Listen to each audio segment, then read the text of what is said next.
Welcome back to another episode of In Depth. My name is Luke Hardacre, and I'm a surf coach at OMBE. If you're new to OMBE, we take a look at surfing from the perspective of ocean, mind, body, and equipment. In this podcast, it's all about straight to the point tips, things that you can take away, implement into your surfing, or things that will change the way you view your surfing. And this week, do forgive me, I'm a little bit behind schedule. I'm classically unorganized.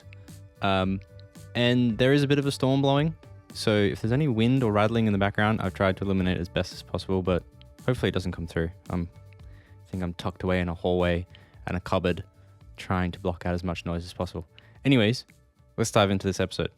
So I want to talk about our own training method for the perspective of trying to pass on how you may go about trying to work through some of the parts of your own surfing, and that if you're coming up against a brick wall, how do you get through that? So how to get the most out of your training can be really difficult, and we're all kind of time poor, and the time we invest, we want to get the most out of it. Or do you also want to feel that when you're training and you're trying to improve your surfing, you just don't know how to go about it? So this is also what I'm going to try and tackle. And this is where we developed the OMBE Method, which is our training program that you can do now. It's completely free at the moment. And it's also what we've been applying to all of our current maneuver deep dives. So every month we launch a new maneuver, and we've been applying this style of training to try and give you that solution and fix an understanding of all the things that are going on in your surfing. So this week's podcast is all going to be broken down to help you better understand how you can get the most out of your training. And it's going to help you go through all the stages and how they connect together. So there's also some previous podcasts and some other guides about how to be the most effective in your training, in that video everything to try and get feedback loops and do this kind of 15-minute circuits of everything you do and to focus on one thing. So there's 2 different episodes on that.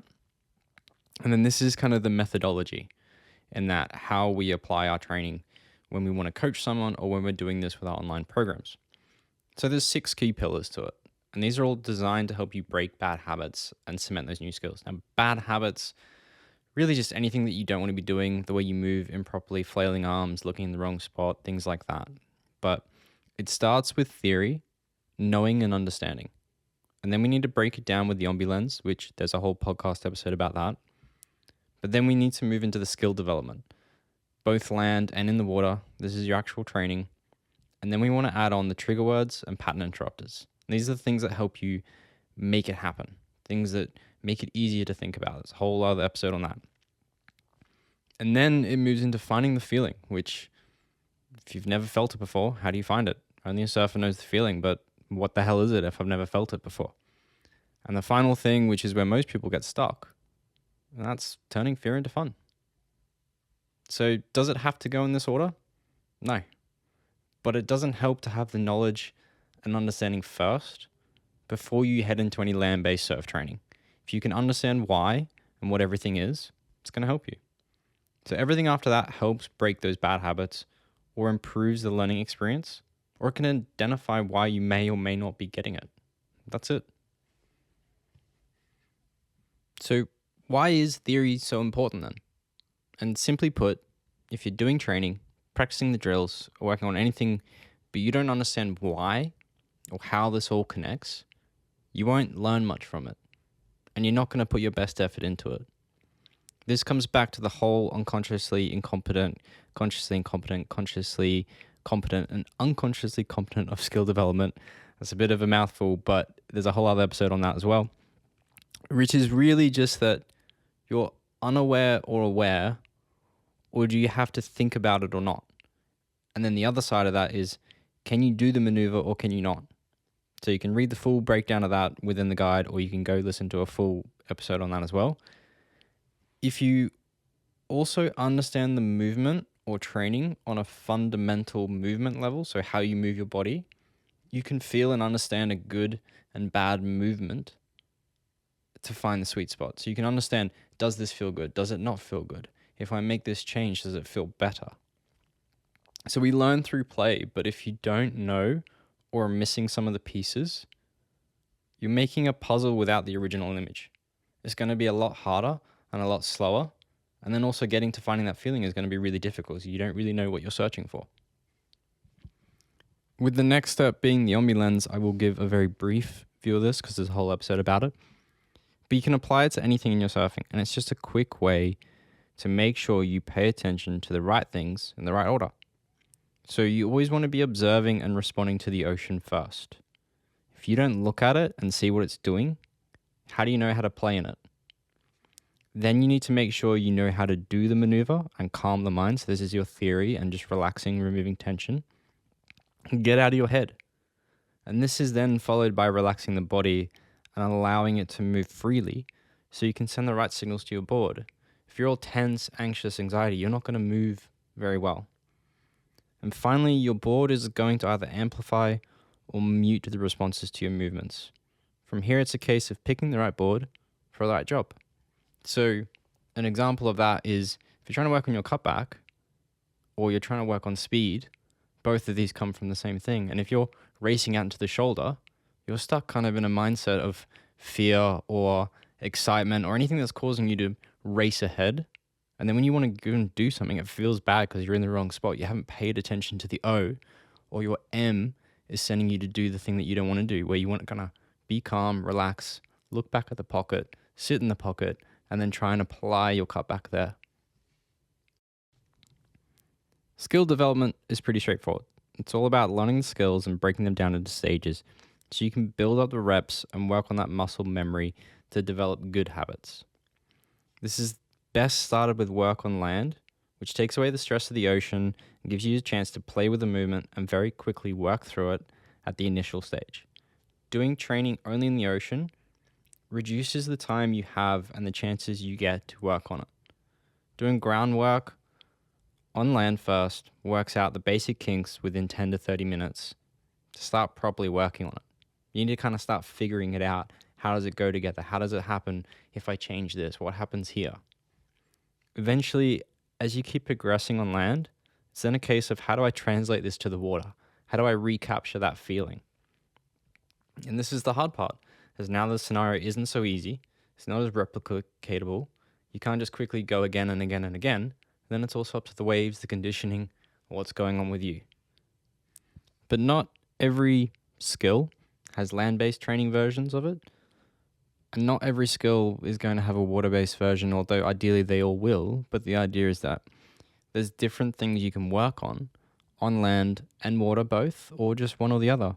And a lot of the stuff in your mind may be worked on land predominantly. Just how can I be stressed? How can I not go into the surf carrying on whatever's going on in real life?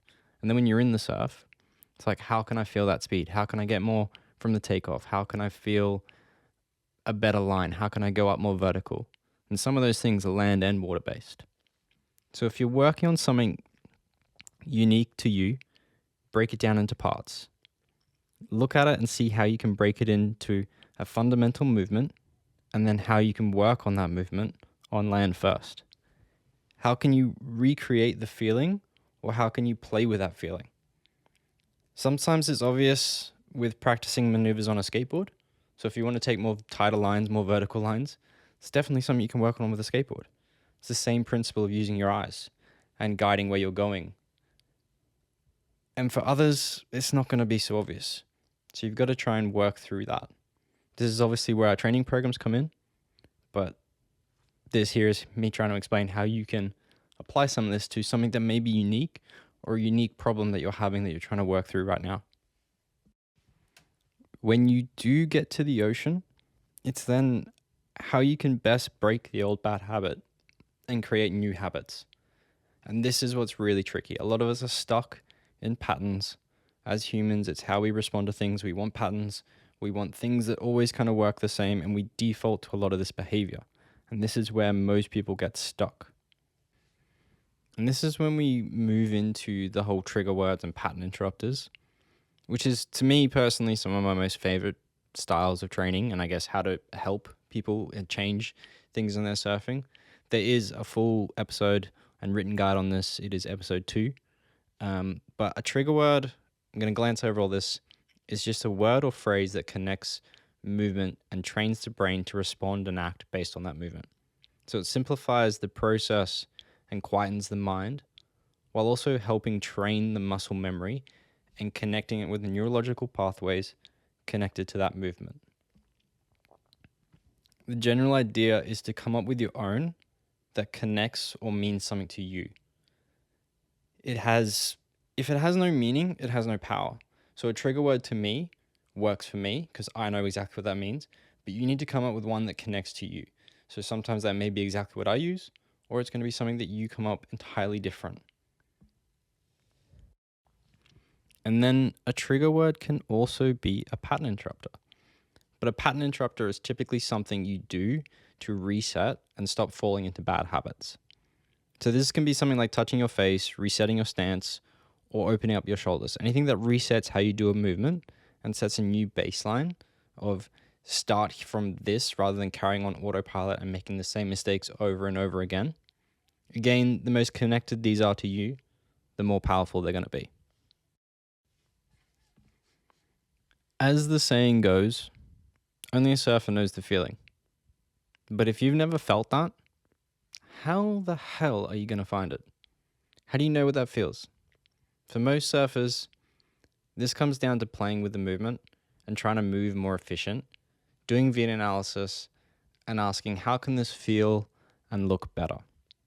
Because if it looks awkward, it will have felt awkward, and vice versa. You need to play with the extremes and find the bad version and find the good version, and then the sweet spot where it clicks for you. To do that, you really have to start making micro adjustments to each movement, one at a time, and just try it out.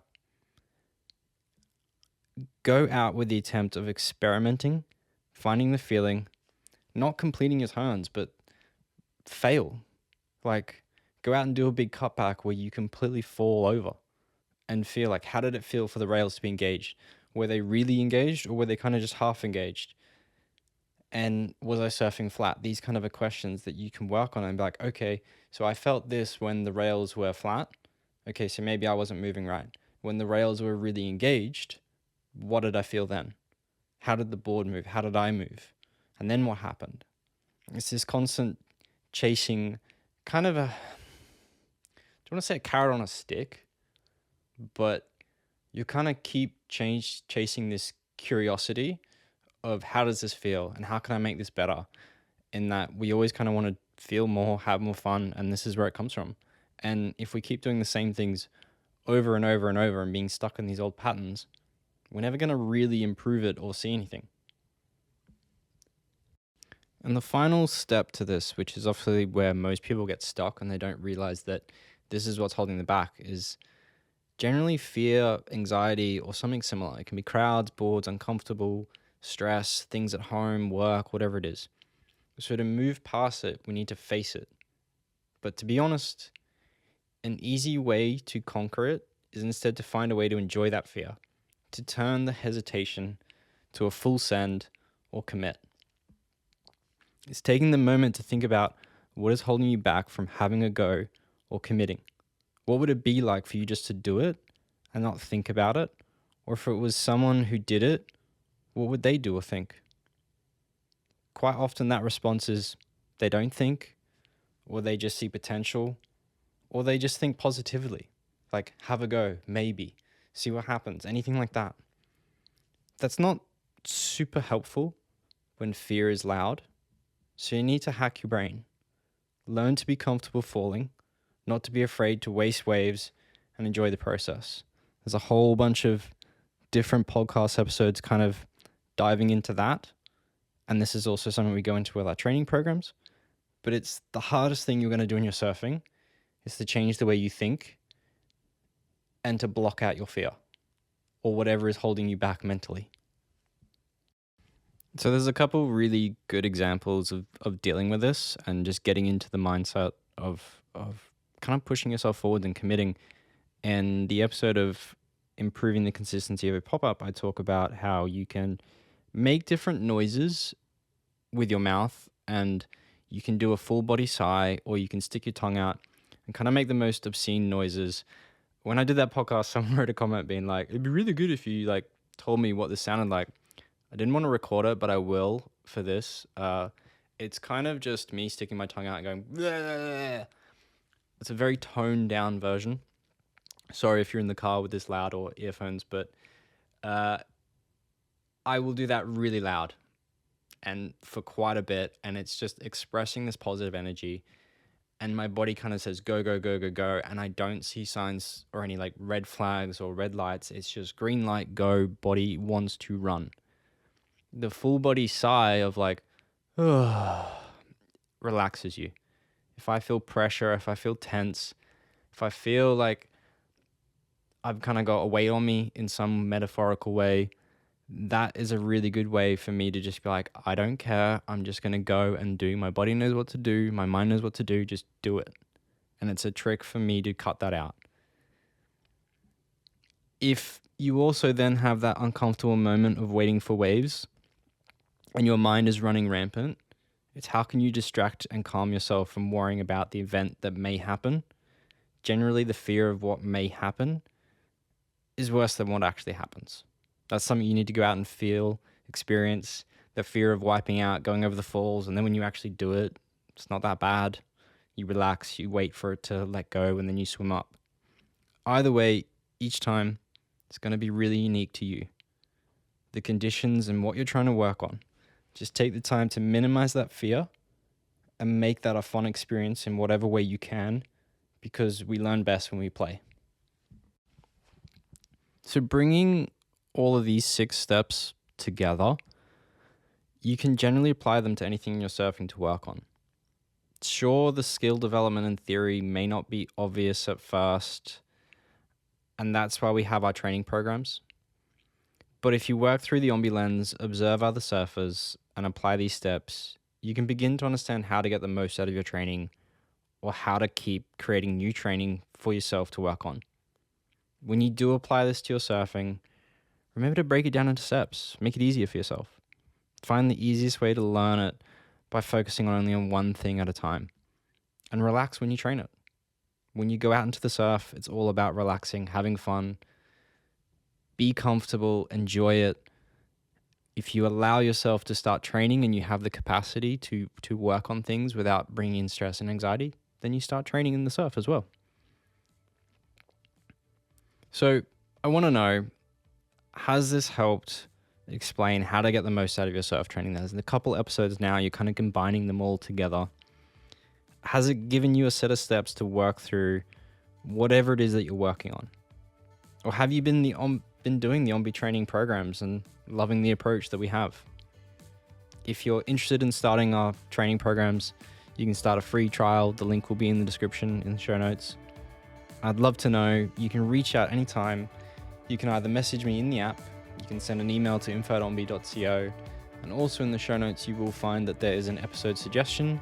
So if you have anything that you would like me to cover in these kind of discussions, and our weekly email, so this podcast is also our weekly email for OMBE, I'd love to know. Message me anytime. If you've been loving these podcasts, they've helped you, it'd be really appreciated. Just leave a review, 5 stars, whatever it is, whatever you want to say, just an honest review means a lot. If you have a friend that you think should listen to some of these episodes, then share them around. Again, greatly appreciated. Next week, we are going to be diving into how visualization can help your surfing, and how that if you can't visualize yourself doing better surfing, it's going to be hard getting that. And when I say visualization, think the old school way of improving your surfing, where back before the internet, other surfers had to watch VHS tapes and observe other surfers and try and work it out. And this is kind of what I'm talking about. And then if you can't visually see yourself doing something, how do you do it? Like, think about mountain climbing. If you don't know the path to get up, if you don't know where to go, you're kind of going to get stuck. That's kind of where I'm going to be going next week. So until then, I'll see you next time.